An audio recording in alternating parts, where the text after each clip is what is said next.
The air hung heavy with an unusual stillness as Essen returned home, her feet crunching against the crystalline frost that shouldn't have been there in late summer. Something felt wrong in her bones, the deep, instinctive wrongness that only an origin could sense.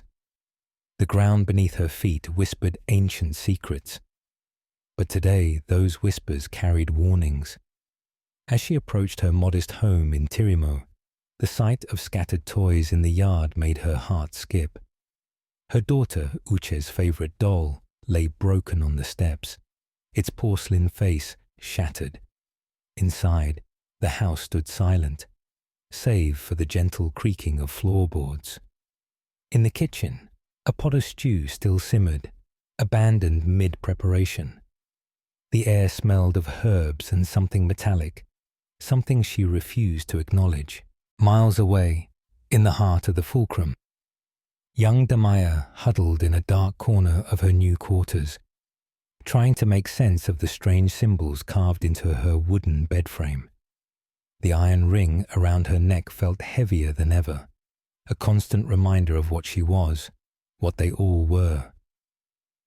Guardian Schaffer's footsteps echoed in the corridor outside, his measured pace both comforting and terrifying. The other children's whispers carried through the stone walls, tales of those who failed their training, who lost control, who disappeared. But beneath all the immediate fears, something else stirred, a deep rumbling that seemed to come from the very core of the world itself. Alabaster stood at the edge of the great rift, his powerful frame silhouetted against the ash-filled sky. The wound he had torn in the earth stretched as far as the eye could see, a jagged scar across the continent. Behind him, the remains of Eumenes, humanity's greatest city, crumbled into dust. The stone eater beside him remained motionless, her crystalline form catching what little light filtered through the clouds. He could feel them all now, the tiny vibrations of millions fleeing, the massive shockwaves still resonating through the planet's crust, the approaching wall of ash that would soon plunge the world into darkness. The fifth season had begun, but this time it was different. This time it was intentional. As he turned away from his handiwork, a single tear cut through the dust on his cheek, leaving behind a trail that gleamed like diamond in the fading light. Alabaster's fingers traced delicate patterns in the morning dust, creating swirling designs that seemed to capture the essence of the earth itself. The communal hall buzzed with whispered conversations as young origines practiced their morning exercises. Among them, Cyanide watched with growing fascination as the master manipulated microscopic crystals into intricate formations. The air held a peculiar warmth, unusual for such an early hour, and the stone walls seemed to pulse with hidden energy. When Alabaster finally spoke, his words carried the weight of centuries, revealing secrets about the true nature of their powers that made Cyanite's heart race. But before she could fully grasp the implications, a distant rumble shook the foundation, and the morning peace shattered like glass. The discovery of the hidden chamber beneath the training grounds changed everything. Damia's small hands trembled as she traced the ancient glyphs etched into the crystalline walls, their surfaces glowing with a faint inner light. Guardian Schaffer's presence loomed behind her, both protective and threatening, as she decoded the messages left by those who came before. Each symbol revealed fragments of a truth too vast to comprehend, hinting at powers that exceeded anything taught at the Fulcrum. When the chamber began to resonate with a deep, musical hum, Damia realized with growing horror that some secrets were never meant to be uncovered. The choice she made in that moment would echo through the years to come. Esun knew the moment she entered the village square that something was terribly wrong. The usual bustling marketplace had fallen silent, and the air crackled with unspoken tensions. In the center, a circle of stones pulsed with familiar energy, but their arrangement spoke of dangerous amateur work. As she approached, the crowd parted like water around stone, their faces masks of fear and suspicion. Among them stood Jija, his expression unreadable, holding something that made her blood freeze. The ancient text she'd thought safely hidden lay open in his hands, its pages fluttering in the sudden cold wind. The choice between truth and safety, between love and survival, crystallized in that moment. Behind her, the earth began to tremble, responding to emotions she couldn't afford to feel. The ancient halls of the Fulcrum echoed with the footsteps of young Origines as they made their way through the dimly lit corridors. Damia, still adjusting to her new life, traced her fingers along the cool stone walls, feeling the subtle vibrations beneath. Guardian Shafa's presence loomed behind her, both protective and menacing. The morning light filtered through crystal windows, casting rainbow patterns across the polished floor. During her first training session, Damia discovered that control wasn't just about power, it was about precision. When a fellow student lost control during practice, sending tremors through the training grounds, she instinctively reached out with her abilities, helping to stabilize the quaking earth. This unexpected display of skill earned her both admiration and suspicion from her peers. Deep beneath the Fulcrum lay the Crystal Gardens, where advanced students practiced their craft. Here, Damia witnessed the true extent of Origin abilities. Crystals of various sizes and colors sprouted from the ground, each one singing with different frequencies of power. Master Yenna, an elderly Origin instructor, demonstrated how to manipulate the crystalline structures with subtle gestures.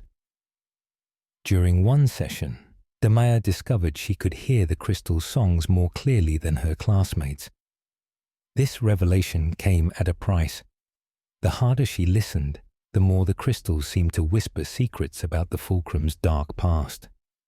When a mysterious crack appeared in the largest crystal column, Master Yenna abruptly ended the lesson, her face betraying a flash of fear. As winter approached, the Fulcrum's atmosphere grew tenser. Guardian Shafa began conducting private sessions with Damia, teaching her about the delicate balance between power and control. During one such session, she caught a glimpse of a hidden chamber through a partially open door. Inside, she saw rows of strange objects that seemed to pulse with ancient energy. That night, unable to sleep, Damia snuck out of her quarters. Following the whispers of the crystals, she discovered a secret passage behind the library's oldest bookshelf.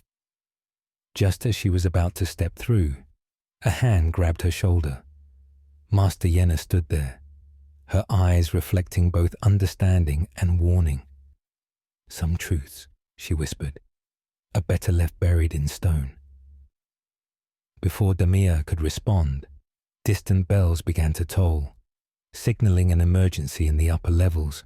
Alabaster's footsteps echoed through the crystalline tunnels, each step sending ripples of vibration through the ancient stone.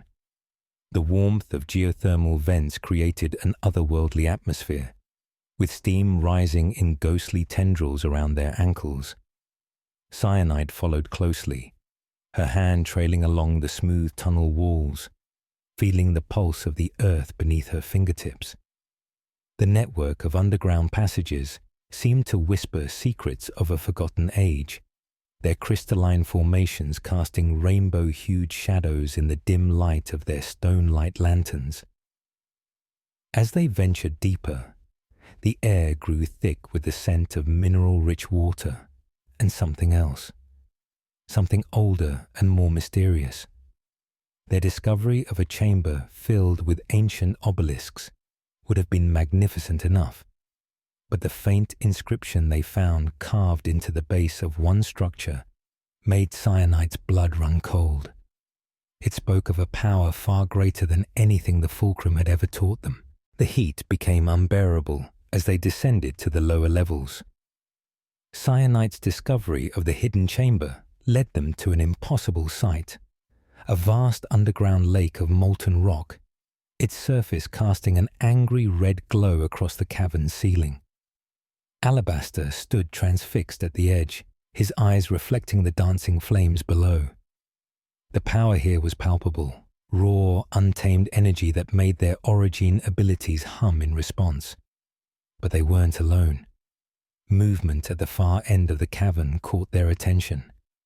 A figure emerged from the stone itself, its body gleaming like polished onyx. The Stone Eater's presence confirmed their suspicions. This place held secrets worth protecting. Before they could retreat, the ground beneath them began to tremble, and the decision to stay or flee became desperately urgent. Their escape from the lava chamber led them to something even more extraordinary. In a perfectly circular room, walls lined with sheets of smooth obsidian, cyanite and alabaster found what appeared to be a map, not drawn or carved, but somehow grown from the living stone itself. It depicted something that shouldn't exist, a network of tunnels spanning the entire continent, all connecting to a central point that pulsed with a faint silver light. As they studied the map, Alabaster's expression grew increasingly troubled. He recognized something in the pattern, something that challenged everything they'd been taught about the nature of their world and their powers. The Stone Eater appeared again, this time with an offer that would change their journey's purpose entirely. But before they could learn more, a distant rumble signaled that their presence had not gone unnoticed by the powers that ruled the surface world.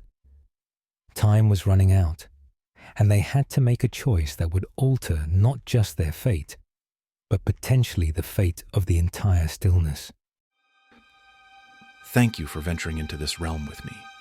If you crave more enchanted worlds, mythical battles, and secrets whispered from ancient pages, join the Guild of Storybound Explorers. Subscribe now and ring the bell to unlock every new quest the moment it drops. The next chapter awaits. Will you answer the call?